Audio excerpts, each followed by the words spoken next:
하나님의 전에 나온 성도 여러분, 사랑하고 축복합니다. 10월의 마지막 주일이기도 합니다. 한 달 동안 우리의 삶을 지켜주시고 인도해 주신 하나님 앞에 감사하고, 또 11월은 또 기도로 시작하는 한 달이 되시고, 그래서 여러분의 삶 속에 하나님 주시는 생명력이 풍성하고 또 열매가 여러분의 삶에 가득 차고 여러분의 가정이 행복해지는 귀한 은혜가 있게 되기를 주님의 이름으로 축복합니다. 오늘은 마르틴 루터가 종교개혁을 일으킨 지 500주년이 되는 기념주일입니다. 1517년 10월 31일 마르틴 루터는 하나님의 말씀인 성경과 전혀 다른 잘못된 가르침을 하고 있는 로마 가톨릭 교회를 반박하는 95개 조항의 논제를 비텐베르크 대학 성당 정문에 붙이게 됩니다. 이것이 종교개혁의 도화선이 됐고요. 그래서 결국 가톨릭 교회와 다른 복음적 교회, 프로테스탄트 교회가 결국 일어나게 됐습니다. 원래 루터는 법과 대학에 다니는 대학생이었습니다. 근데 친구와 함께 길을 가다가 갑자기 벼락이 치게 오요. 그래서 그 벼락에 맞아서 친구는 죽게 됩니다. 그 자리에서요. 바로 옆에 있던 자신은 살게 돼요. 그러면서 그는 마음의 결정을 하게 됩니다. 내가 이제 법학을 하지 않겠습니다. 내가 가톨릭의 사제가 되겠습니다. 그렇게 결정하게 되고 1505년 7월 17일 날 성 어거스틴 수도원에 들어가서 사제가 되는 과정을 밟게 됩니다. 그리고 1507년 4월 3일에 사제로 임명받게 됩니다. 그 후에 1510년 로마에 있는 성요한 성당을 순례하게 됐습니다. 성요한 성당 앞에는 거룩한 계단이라고 하는 계단이 있는데 25개의 대리석 계단으로 이루어져 있고요. 순례객들은 거의가 무릎으로 그 계단을 기어 올라가게 됩니다. 왜 고통스럽게 무릎으로 그 계단을 올라가냐면 저 25개의 계단을 올라가면 그러면 25년 동안 지어졌던 모든 죄가 용서된다고 하는 그런 생각들을 갖고 있었습니다. 그래서 어떤 사람들은 그냥 평생에 2번, 3번만 저 계단을 무릎으로 오르면 내 모든 죄가 용서되고 그리고 천국에 가는 것은 당연히 따놓은 것과 마찬가지라고 생각을 했습니다. 마르틴 루터도 똑같은 생각이었습니다. 순례객으로 그곳에 갔고 거룩한 계단 무릎으로 오르기 시작을 했습니다. 그리고 계단마다 그 계단에 입 맞추고 그러면서 한 계단 한 계단 오르고 있었습니다. 그때 하늘로부터 뇌성 같은 그런 소리가 쩌렁쩌렁하게 울렸습니다.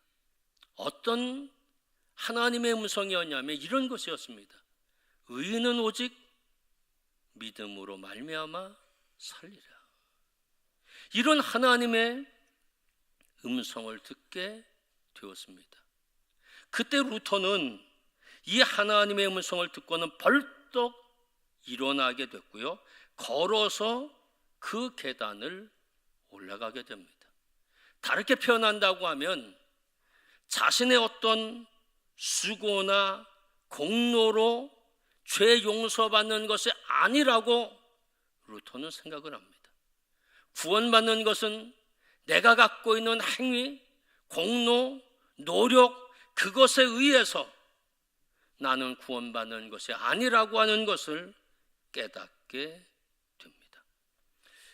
그 후에 1511년부터 비텐베르크 대학에서 강의를 시작하게 되는데, 특별히 그가 학생들에게 로마서를 강의하게 됐습니다. 그것이 1515년 4월부터이고요. 1516년 9월 7일까지 로마서 강의를 하게 됩니다.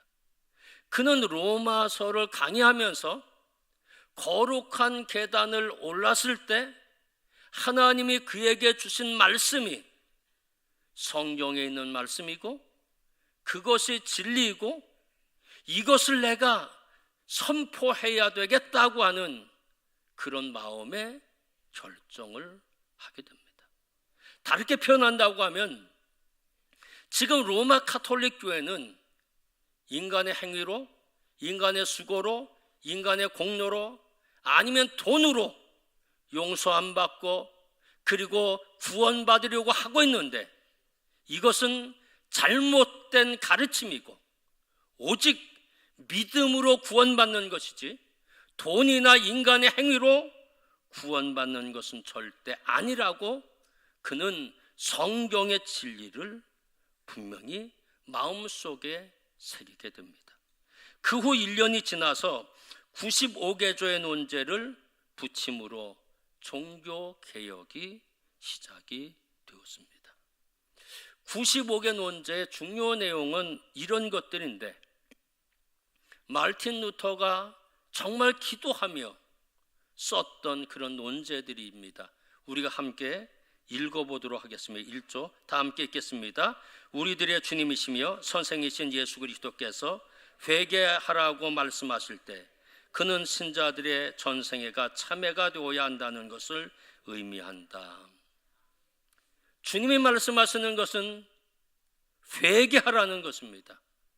다시 말하면 그 이후에 나오겠습니다마는 면죄부로 돈을 갖고 면죄부를 사는 것이 아니라 회개하는 것, 그것이 가장 우선이 되어야 한다는 겁니다. 6조 다 함께 읽겠습니다. 교황은 하나님께서 죄를 사하셨다는 것을 선언 혹은 시인하는 이외에 어떤 죄든지 사할 힘이 없다. 예, 그렇습니다.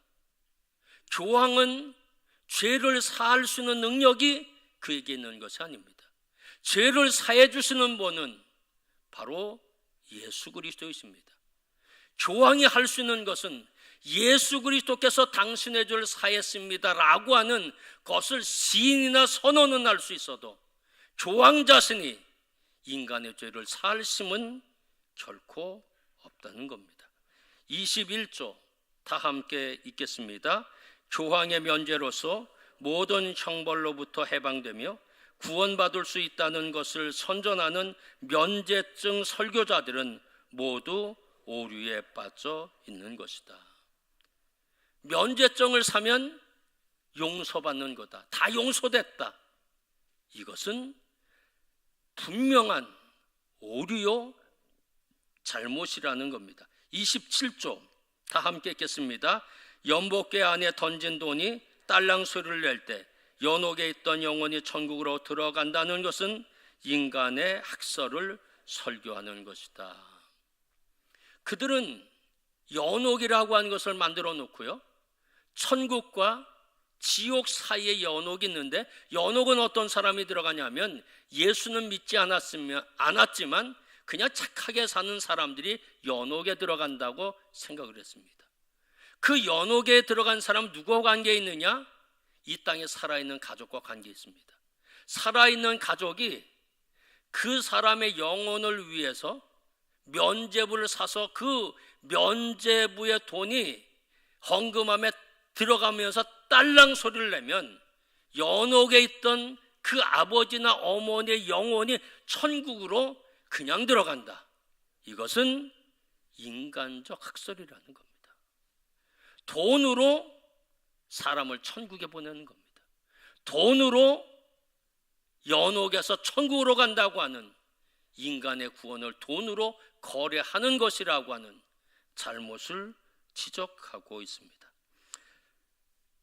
36조 다 함께 읽겠습니다. 어떤 그리스도인이든지 진심으로 자신의 죄에 대해 뉘우치고 회개하는 사람은 면죄 증서가 없어도 형벌과 죄책에서 완전한 사함을 받는다. 아멘. 회개하는 사람은 주님이 용서하는 것이지 면죄부를 산다고 해서 그것이 용서되는 것은 아니라는 겁니다. 79조 다 함께 읽겠습니다. 교황은 팔로 장식된 십자가상이 그리스도의 십자가와 똑같은 능력이 있다고 말하는 것은 모독이다. 십자가에 못 박힌 예수 그리스도, 그분을 모독하는 거라는 거죠. 왜? 예수의 십자가, 그 십자가와 자신의 팔에 갖고 있는 금, 보석 달려있는 십자가와 똑같은 능력이 있다고 하는 것은 주님을 모독하는 거고요, 십자가의 사건을 모독하는 것이라고 하는 것입니다.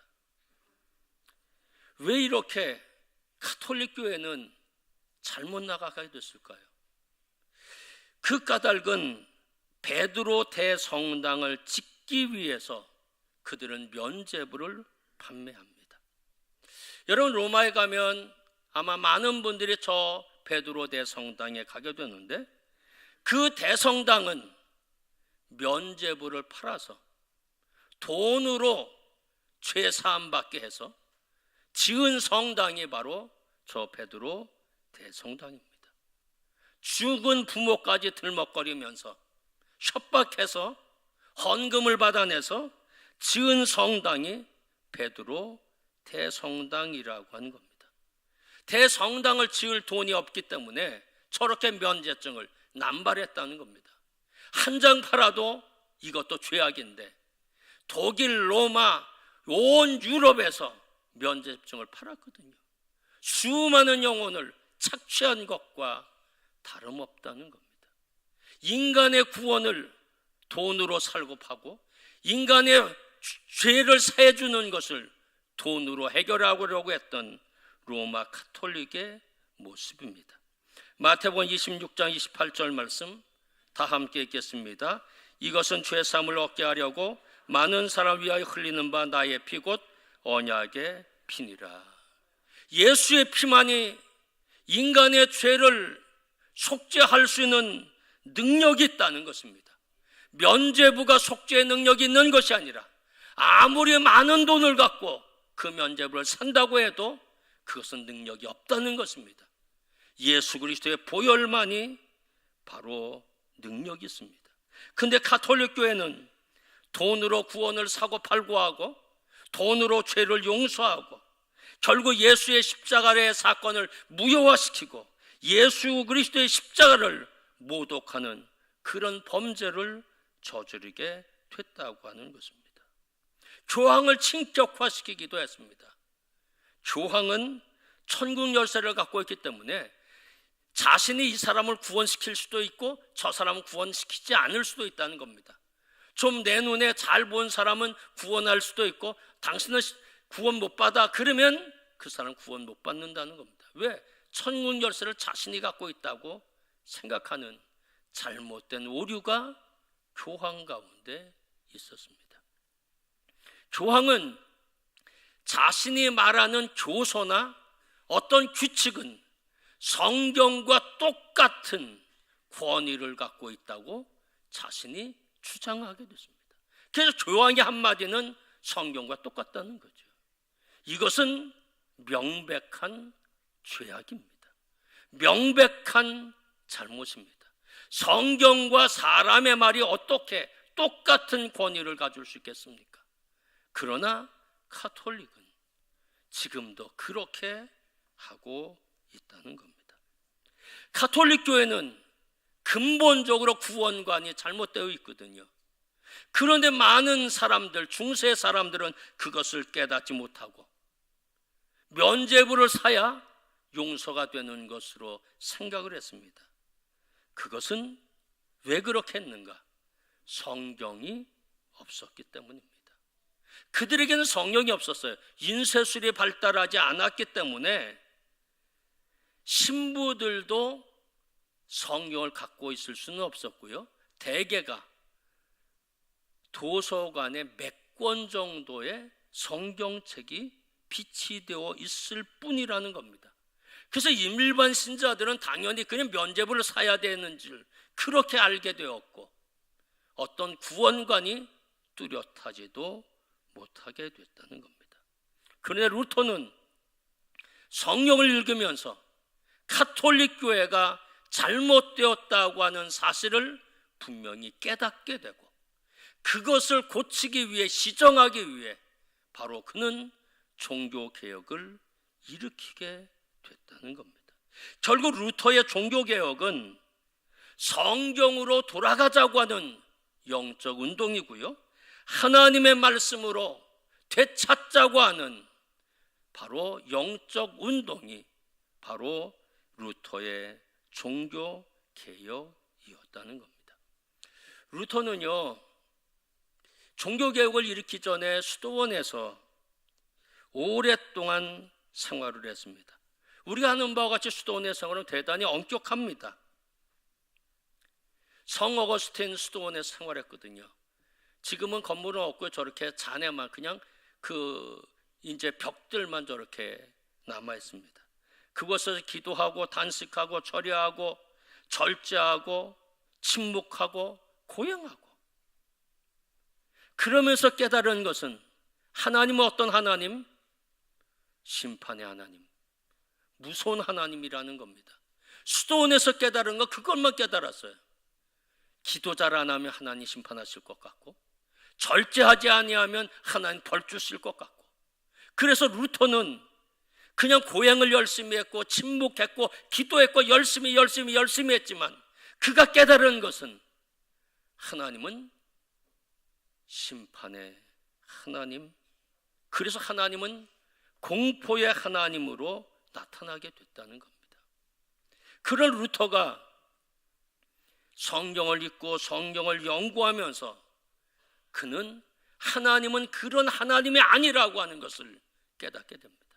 하나님, 심판의 하나님, 무서운 하나님이 아니라는 것입니다. 하나님은 너무너무 좋으신, 하나님은 너무너무 은혜로우신 하나님이시라는 겁니다. 자신이 고행하지만 자신은 죄인이라고 하는 사실을 떨칠 수가 없었습니다. 루터는 자신이 죄인인 것을 깨닫기 때문에 나는 하나님의 은총을 받을 자격이 없다고 하는 것을 알게 됩니다. 그럼에도 불구하고 하나님이 예수 그리스도를 이 땅에 보내셔서 십자가에 못 박아 죽게 함으로 루터가 받아야 될 죄의 대가를 예수께서 다 지불해 주셨다는 것입니다. 그래서 하나님은 인류에게, 루터에게, 우리에게 심판의 하나님이 아니라 그 하나님은 은혜의 하나님이시라는 겁니다. 자비의 하나님이시고 사랑의 하나님이시라는 겁니다. 내가 어떤 수도원에 들어가서 돌을 닦고 수행하고 그리고 침묵하고 절제해야 내가 구원받는 것이 아니라, 다시 이렇게 얘기한다면 인간의 공로, 인간의 수고에 의해서 구원받는 것이 아니라 예수 그리스도를 믿음으로 말미암아 구원받는 하나님의 선물임을 그는 깨닫게 됩니다. 에베소서 2장 8절 말씀 다 함께 읽겠습니다. 너희는 그 은혜에 의하여 믿음으로 말미암아 구원을 받았으니 이것은 너희에게서 난 것이 아니요 하나님의 선물이라. 가톨릭 교회가 지금 주장하는 것은 행위의 법칙입니다. 다르게 표현한다면 인간의 공로 있어야 된다는 거죠. 인간의 수고가 있어야 구원받는다는 겁니다. 그것이 가톨릭의 주장입니다. 그러나 프로테스탄트, 개혁교회는 아니라는 겁니다. 믿음으로 구원받을 수 있다는 것입니다. 물론 대전제는 이거예요. 대전제는 어떻게 구원받을 수 있느냐? 의인이 되어야 구원받을 수 있다는 겁니다. 의롭게 되어야 구원받을 수 있다는 겁니다. 근데 그 의롭게 되는 것은 가톨릭 교회는 인간의 수고, 인간의 공로가 있어야 의롭게 된다고 이야기합니다. 그러나 프로테스탄트는 성경에 기초되어 있습니다. 모든 사람이 죄를 범했기 때문에 인간 스스로의 수고나 공로로 의롭게 될 육체는 한 사람도 없다는 겁니다. 그래서 하나님이 예수 그리스도를 이 땅에 보내셨기 때문에 의롭게 되는 것은 예수 그리스도의 십자가의 사건을 받아들이고 그분을 믿는 것이라는 겁니다. 그분을 믿어야 우리가 의롭게 되고 구원받을 수 있다는 것입니다. 그것이 바로 이 프로테스탄트의 바로 복음이요 진리라고 하는 것입니다. 로마서 1장 17절 말씀 다 함께 읽겠습니다. 복음에는 하나님의 의가 나타나서 믿음으로 믿음에 이르게 하나니 기록된 바 오직 의인은 믿음으로 말미암아 살리라. 아멘. 사랑하는 성도 여러분, 인간은 죄인이거든요.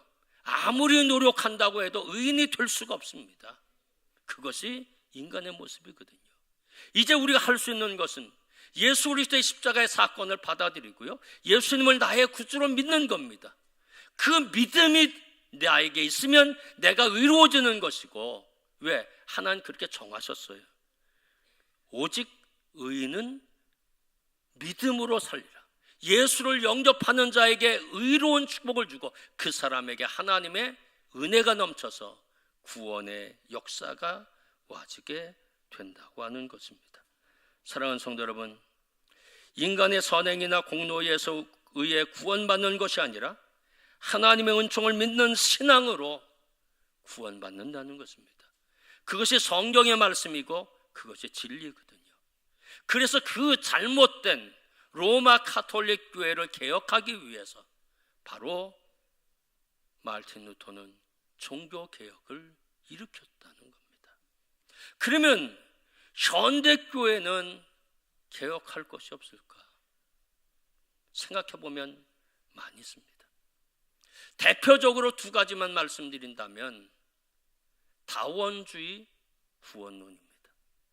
예전에는 진리가 하나였습니다. 원안의 진리가 하나가 있었습니다. 그러나 다원화 세대가 되면서 원이 많아졌습니다. 그러니까 여기도 진리, 이것도 진리고 저것도 진리고 또 다른 이것도 다 진리입니다. 다르게 표현한다고 하면, 그래서 어떤 사람이 주장하기를 예수에게만 구원이 있는 것이 아니라 또 다른 종교에게도 또 다른 사람에게도 구원이 있다는 겁니다.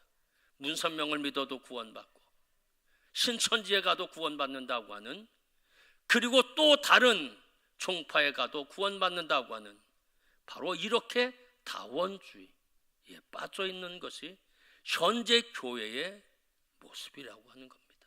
성경은, 종교개혁은 결국 성경으로 돌아가자는 겁니다. 성경 말씀은 무엇인가요? 성경 말씀은 예수 그리스도 이외에 구원받을 만한 이름을 우리에게 주신 일이 없다는 것입니다. 예수 그리스도만 길이요 진리요 생명이고 그분만 믿어야 구원받는다는 것입니다. 잘못된 것들은 우리가 개혁해 나가야 되고 그것에 대해 분명히 반대적인 입장을 우리가 가져야 한다는 겁니다. 또 하나 우리가 잘못된 것이 있죠. 그것은 무엇인가요? 동성 간의 결혼입니다. 남자와 남자의 결혼, 여자와 여자의 결혼. 우리가 교회들 가운데, 미국의 교회 중에서 인정하는 교단들이 굉장히 있고요. 또 그뿐인가요? 영국, 독일, 카나다 많은 교회들이 남자끼리 결혼하는 걸 인정하고 주례까지 다 해줍니다. 목사가, 아니면 사제가. 이거는 성경의 말씀이 아니거든요. 성경은요, 한 남자와 한 여자가 결혼해서 가정을 이루는 것, 그것을 인정할 뿐이라는 겁니다. 그것이 결혼입니다. 그러나 이제 국어 사전에 나오듯이 한 사람과 또 다른 사람이 만나 가정을 이루는 것이 결혼이다? 그건 아닙니다. 성경의 진리가 아닙니다. 그런데 소수자를 보호해야 한다고 하는 명목으로 많은 다른 나라의 교회들이 그걸 인정하고 있다는 겁니다. 남자끼리 결혼, 여자끼리 결혼. 그리고 추례까지 해주는 이런 시대가 되어버리고 말았고요. 한국교회도 그런 흐름이 있는데 그거를 단절시키는, 성경으로 돌아가는 그런 모습이 있어야 합니다. 차별금지법이라고 하는 것이 국회에 계류되어 있지 않습니까? 그건 뭔가요? 소수자들을 인정해야 한다는 겁니다. 남자와 남자끼리 결혼한 사람, 여자와 여자끼리 결혼한 사람, 그것을 인정하고 그것에 대해 비판하지 말아야 한다는 겁니다. 그걸 비판하면 차별하는 거고, 그 차별하는 사람은 목사라도 벌금을 내리고 계속해서 동성과의 결혼은 잘못된 것입니다라고 하면 감옥에 넣겠다는 겁니다. 그게 차별금지법이라는 겁니다. 지금 국회에 계류되어 있습니다. 한국도 이런 상황에 있다는 겁니다. 그러나 우린 믿는 사람들이고요, 성경의 진리대로 생활해야 한다는 겁니다. 결혼은 한 남자와 한 여자가 만나 가정을 이루는 것, 그것이 결혼이라고 하는 겁니다. 사회적으로 잘못된 흐름에 교회가 쫓아가는 것이 아니라 교회가 사회의 잘못된 것들을 바꾸는 그런 개혁이 바로 교회 가운데 있어야 한다는 겁니다. 우리 자신에게 개혁할 것들은 없나요? 우리들 가운데 많이 있죠. 하나님의 전에 나올 때, 초신자일 때는 두렵고 떨리는 마음이 있거든요. 성전에 나오기만 하면 두렵고 떨리는 마음. 근데 이제는 당당해요. 어깨에 힘주고 교회 나옵니다. 교회 나와서도 그냥 하나님에 대한 두려운 마음이 없습니다. 예배를 드리되 형식과 외식, 기도를 하되 그냥 잠깐 아멘, 형식과 외식주의거든요. 그런 것이 있다고 하면 그 모든 것들을 개혁해 나가는 것. 우리는 개혁교회, 개신교회 성도들이거든요. 감리교회는 프로테스탄트입니다. 늘 개혁해 나가야 한다고 하는 겁니다. 사회를 개혁해야 하고 나 자신을 개혁해 나가야 한다고 하는 것입니다. 개혁의 원리는 성경에 담겨져 있습니다. 성경 이외의 것들은 아무리 누가 주장한다고 할지라도 그것은 진리가 아니라고 하는 것입니다. 종교개혁은 성경으로 돌아가자는 영적 운동이거든요. 사랑하는 성도 여러분, 사회의 흐름을 보면서 성경으로 돌아가기 위해서 여러분 기도하셔야 하고요, 우리 자신도 늘 성경에 맞추어서 개혁하는 모습들 우리들 가운데 필요합니다. 오늘 종교개혁 500주년 기념주의를 맞이했습니다. 참 어려운 시대, 혼란한 시대에 우리가 살고 있습니다. 그러나 진리는 하나입니다. 성경에 입각한 진리를 지키는 것, 우리 신앙인들이 가져야 될 모습입니다. 바라기는 이 사회를 선도하는 교회가 되도록 여러분 기도하시고, 또 많은 성도를 이끌어가는 영적으로 바름, 진리의 성도들이 되셔서 하나님을 기쁘게 하는 여러분이 되시기를 주님의 이름으로 축원합니다. 기도하겠습니다. 하나님 감사합니다. 비진리가 진리인 것처럼 세상은 우리를 현혹하고 있습니다. 남자끼리 결혼해도 그것은 인권을 인정하는 것이라고 많은 사람들이 박수를 치고 환영하고 있습니다. 이런 시대에 우리가 살고 있는데 하나님, 우리에게 경고를 주고 있습니다.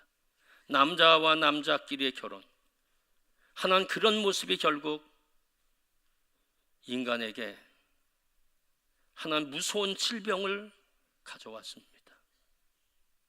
하나님, 불쌍히 여기시고 긍휼히 여겨주시기를 간절히 기도하고 원합니다. 인간이 회개하지 않으면 안 됩니다. 하나님, 그런데 교회까지 그 죄악에 물들어가고 있습니다. 종교개혁 500주년을 맞이한 한국교회 세계 교회들이 성경의 기초에서 지금 신앙생활하고 있는지 다시 한번 돌아볼 수 있게 도와주시고, 우리들도 성경에 기각한 신앙인들이 되어지도록 하나님 역사하여 주시옵소서. 우리 도화교회를 축복하시고 복음적인 교회가 되어지도록 역사하여 주시옵소서. 예수 그리스도의 이름으로 감사하며 기도하였습니다. 아멘.